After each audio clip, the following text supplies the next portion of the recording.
Good afternoon, ladies and gentlemen, it's Greg here again. As I said in my last video, I'll sort of do an update as I'm going along with the diorama. So I thought I'd better do something. I better do one before I go any further. So as you can see, we are getting somewhere. I'm getting somewhere. Let's maybe zoom in a little touch if you can. Yeah, that'll do, I think, for now. Let's just see if we can lift it up a touch. Right, that's a bit better, isn't it? I think.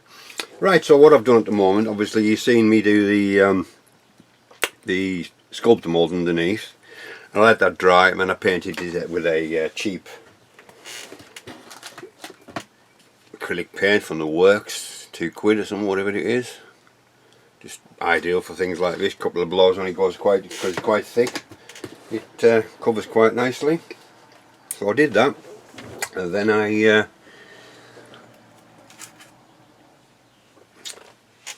done all this is all dry tea bags, mixture of the green tea and the normal tea. So what I did with that is I PVA'd all the base. Just a minute, chat, I'm doing a video. Sorry, it's my daughter. Yeah, so I did painted it and then I PVA and I sprinkled loads of tea bags all over to cover the whole thing. So then I let that dry, and then I used the Sati grass on the with the Sati grass applicator just for this piece here, for the fence and things, and it just needs, you know, keep going doing this with it, making it all different ways, keep doing it all standing up. So that's where I got to with that. And then I put the fence down after I did the grass. Now let's see if we can show you into the fence properly. If we can zoom in on it, might be able to see. Maybe is it going to focus? Yeah, as you can see, I've actually added some nails into the actual frame of the broken pieces. Can we see them? Where we are? Yeah, there we are, on there. On these 4 pieces, just need touching up again, yeah. But the little nails. What I did with how I made the nails is from the pins from the tracks for the jumbo. I thought they'd be ideal, so they're quite easy to cut. So I cut them into short pieces and attached them. And I had this left, the wood left. I'll zoom out again now. Excuse me. And all this is the wood that's left. I thought just pile it up there so as if the farmer or whoever was going to try and mend the fence, so I left all that wood there. It isn't down at the moment permanently, but it will be. Yeah, so I did that.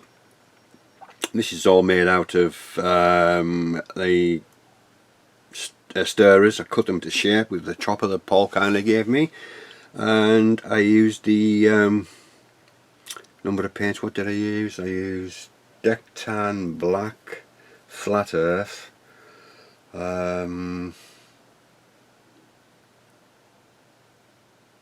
Mud from the all these are Vallejo paints, and Burnt Umber. That's what I did, all those, and I weathered them up and got them, well, you know, as if they're a fence basically. And I just placed the where the nail heads are. I'm tempted to try and put them farther in and put some nails in there, but I think I'm just going to push me luck if I do that. So I've just left a little bit of sort of rust coming down the fences from the nails. So I did that next, and then we'll turn that round now, and then we position of the house or barn or thing.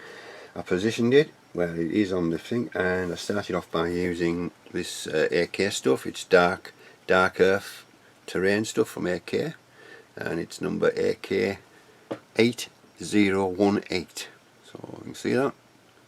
So I've got more to do yet. I'll just sort of stop and show you where I am. So I use that to stick the house in.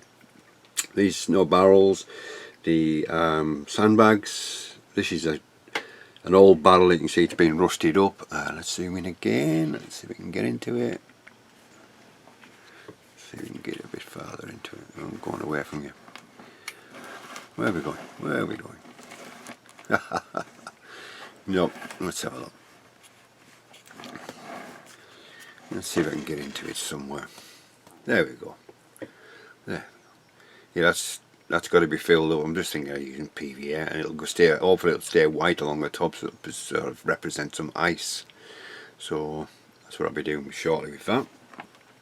And I've actually rusted it up, and I've speckled some blue, so as if it's been like a farmer's, you know, fuel drum or whatever drum, so it isn't military. And it's just used there. I was going to put I still may do a downspipe into it. I'm unsure yet. I don't think I will, because obviously we've only got the black part of the wall there from the. I should really have scribed it round, shouldn't I, with something, but I'm not that clever.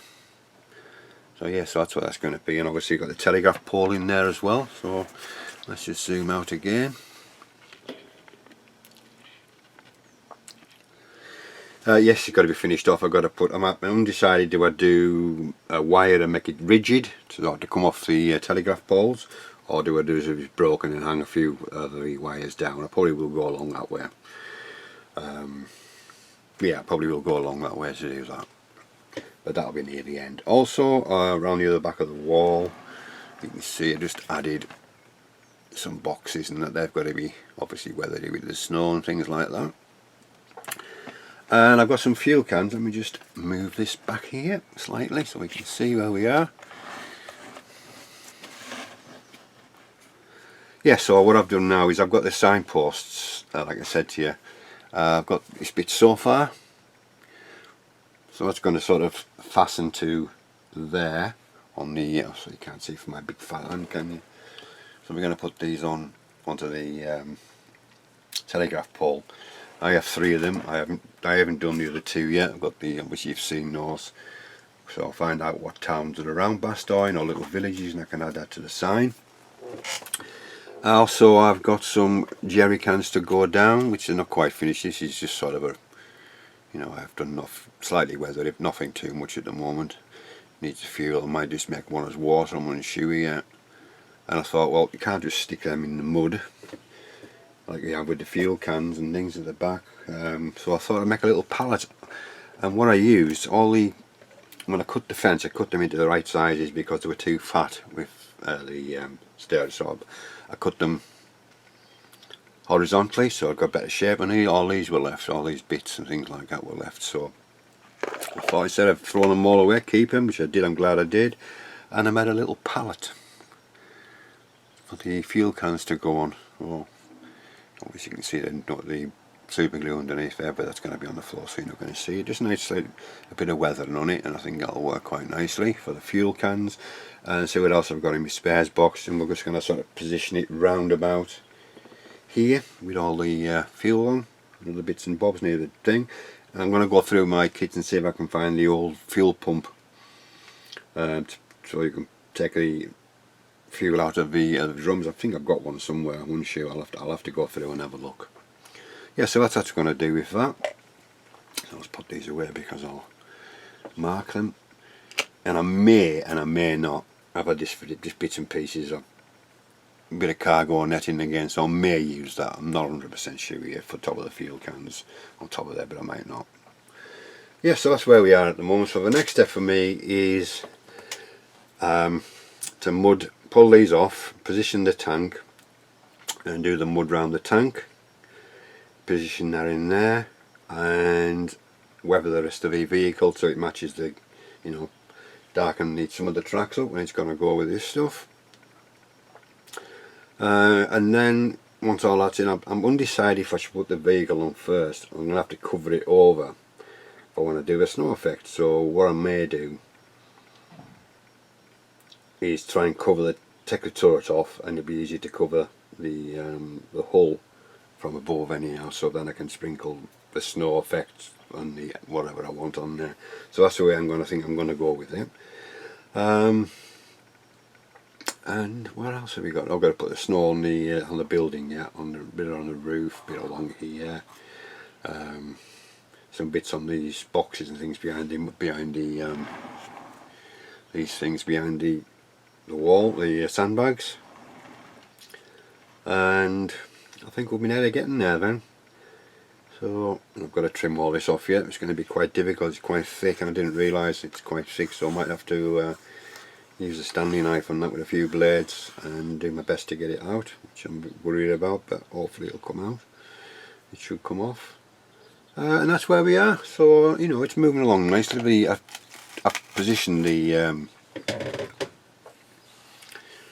jumbo on there, but obviously I've moved it now, so I don't want to put it back down with all this at the moment. So yeah, and I've got the figures to go on, the 4 figures which you've seen. Position one on the radio and the other guy's GI's just milling about. Yeah, I think that's it at the moment. So I'll carry on then, and when I've done the rest of the mud and I've positioned the tank and that, and we'll come back and see what it looks like with the actual vehicle on before I start doing the rest of the snow. But I'll do a bit of snow effect on here and here with the Ville or stuff on there, just on these ridges, and maybe a few marks on top of the roof and things like that. So thank you very much for stopping by and viewing, and thank you to all my subscribers, new and old. What else? I'm going to say something else then. I can't remember what it was. No, I've got a brain like a sieve. I'll probably remember when. Yeah, that's what it is. And obviously with the crew for the Sherman Jumbo, I had to cut legs off. So what I'm going to use these for, obviously just pull there so I can do, is when I get the snow on, is I can start doing a few footprints in the snow with these. So, you know, just keep them, wash them off, keep them, just do it. If you're doing any like even mud effect, you could even do it now on there, like so, if you wanted, which I may just do that. Just to push things down as if it's been walked on, as they say, in different directions. Yeah, I kind of think I might do that. I thought about that, so I might do that now. Yeah, so that's where we are. So thank you very much for tuning in, and stay safe, and I hope you're all keeping fit and well and modelling away nicely. So see you with the next update. Greg signing off.